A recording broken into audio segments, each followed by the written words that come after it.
Assalamualaikum warahmatullahi wabarakatuh. Salam sejahtera bagi kita semua. Berikut ini adalah tugas dari modul 1.3.a-6 demonstrasi kontekstual modul 1.3 dari Meiko Adi Surapratama, calon guru penggerak angkatan 10 Kabupaten Kapuas dari SD Negeri 1 Rawasubur. Tujuan video ini adalah menjelaskan visi saya sebagai guru penggerak, kemudian membuat rancangan kalimat prakasa perubahan, dan yang terakhir adalah tindakan perubahan berdasarkan tahapan Bagja. Perkenalkan, fasilitator kami, Ibu Kristina Painde, SPD MM.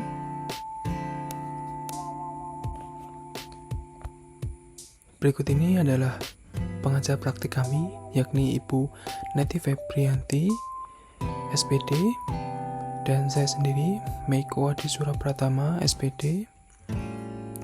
Nah, langsung saja ke penjelasan videonya, yakni atap. Dalam membuat sebuah kalimat prakasa perubahan, saya menggunakan metode atap atau awal, tantangan aksi, dan pembelajaran. Untuk awal, itu adalah kekuatan atau modal dari potensi sekolah, peserta didik, atau komunitas. Kemudian tantangan itu adalah sebuah keresahan yang dilampaui demi mewujudkan harapan. Kemudian aksi itu dapat berupa kontribusi pendidik dalam mewujudkan harapan. Kemudian pembelajaran apa yang bermakna atau ada kebiasaan yang diharapkan dalam pelaksanaan atau pembuatan kalimat prakarsa perubahan.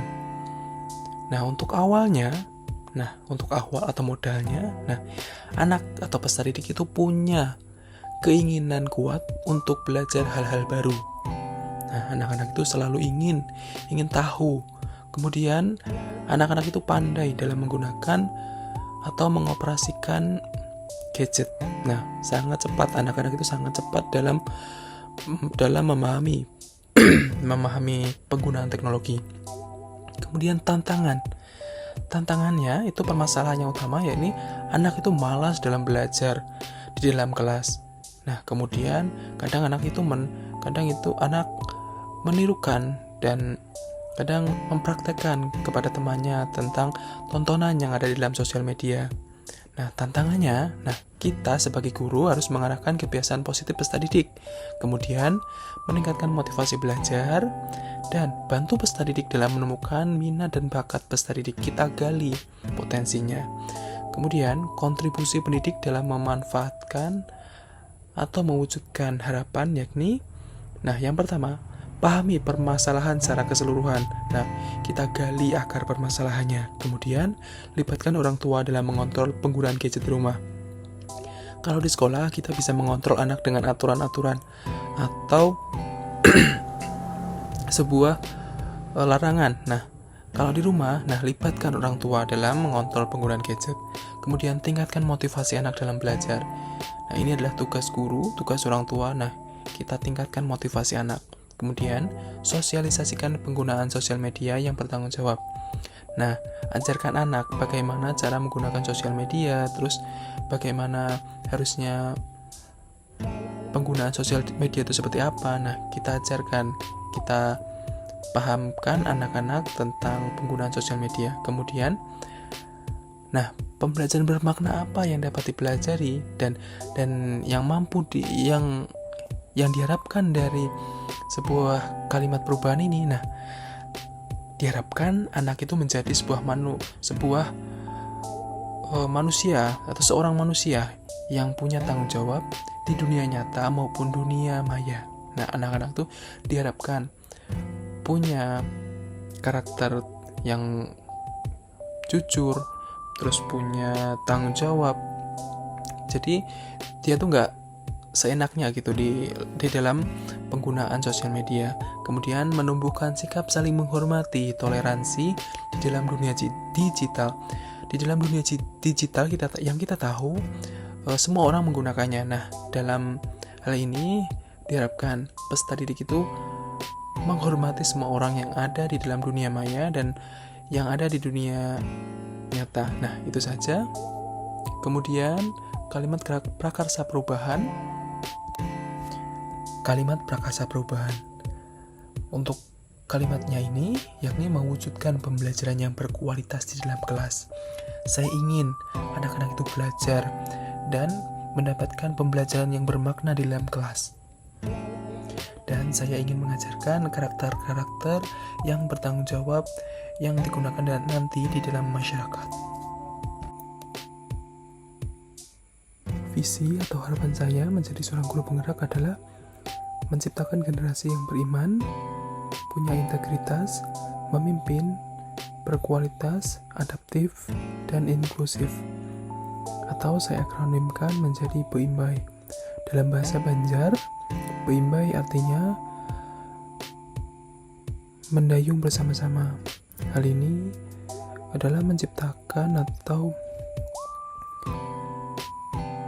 untuk mencapai sebuah tujuan, maka perlu sebuah kerjasama dengan peserta didik, dengan orang tua, dan seluruh rekan kerja di sekolah. Oleh karena itu, saya mengambil visi ini.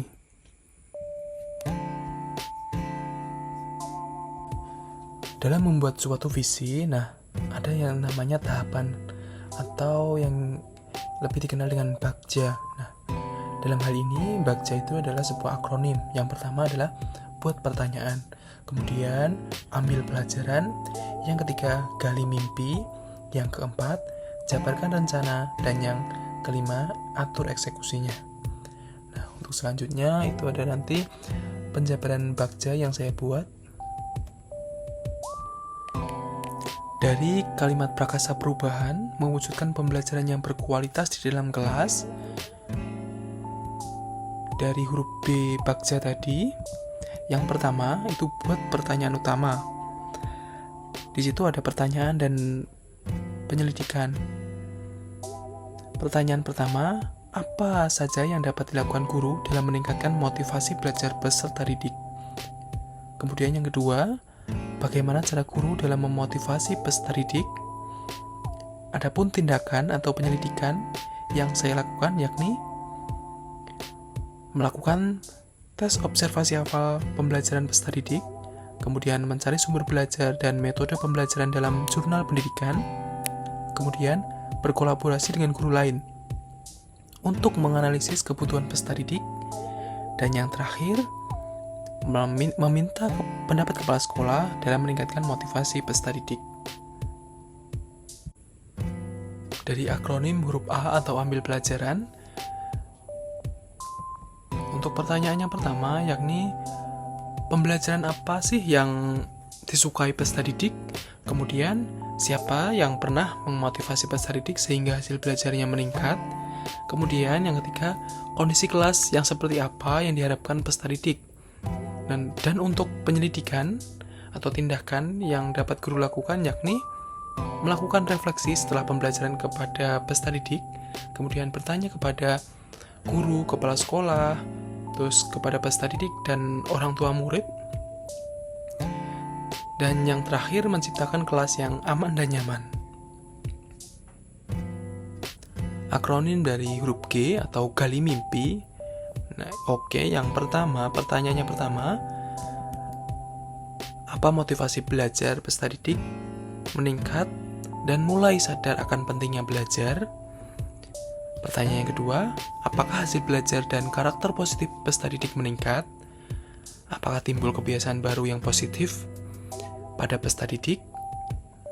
Untuk tindakan atau penyelidikannya, itu yang pertama yakni guru dapat melaporkan hasil belajar kepada orang tua dan kepala sekolah. Kemudian membuat laporan hasil evaluasi dan refleksi. Dan yang terakhir, membuat daftar keterampilan baru yang guru peroleh dari pelatihan maupun kegiatan belajar dari berbagai literatur. Akronim dari huruf J atau jabarkan rencana, itu ada pertanyaan dan penyelidikan. Untuk pertanyaan pertama, apa langkah awal dalam meningkatkan motivasi peserta didik? Kemudian kegiatan apa saja yang dapat meningkatkan motivasi peserta didik? Dan untuk tindakan atau penyelidikannya, yang pertama, membuat pembelajaran yang aktif dan menantang di dalam kelas. Gunakan model pembelajaran yang berbasis masalah dan proyek dalam kelas. Kemudian gunakan rencana pembelajaran yang dinamis, ajak peserta didik orang tua dan rekan guru lain dalam proses pembelajaran, membiasakan diri dengan soal-soal HOTS atau Higher Order Thinking Skills, kemudian melakukan kegiatan dialog dengan kepala sekolah. Untuk akronim huruf A terakhir yakni aktor eksekusi. Untuk pertanyaannya, siapa saja yang ikut andil dalam meningkatkan motivasi belajar peserta didik? Kemudian kapan rencana ini akan dilaksanakan? Untuk tindakan atau penyelidikan yang dilakukan guru, yakni dalam melaksanakan aksi nyata perlu adanya kolaborasi dari berbagai pihak, misalnya rekan sejawat yang membantu dalam memonitor kegiatan pembelajaran. Kemudian, guru menentukan jadwal kapan mulai dilaksanakan kegiatan.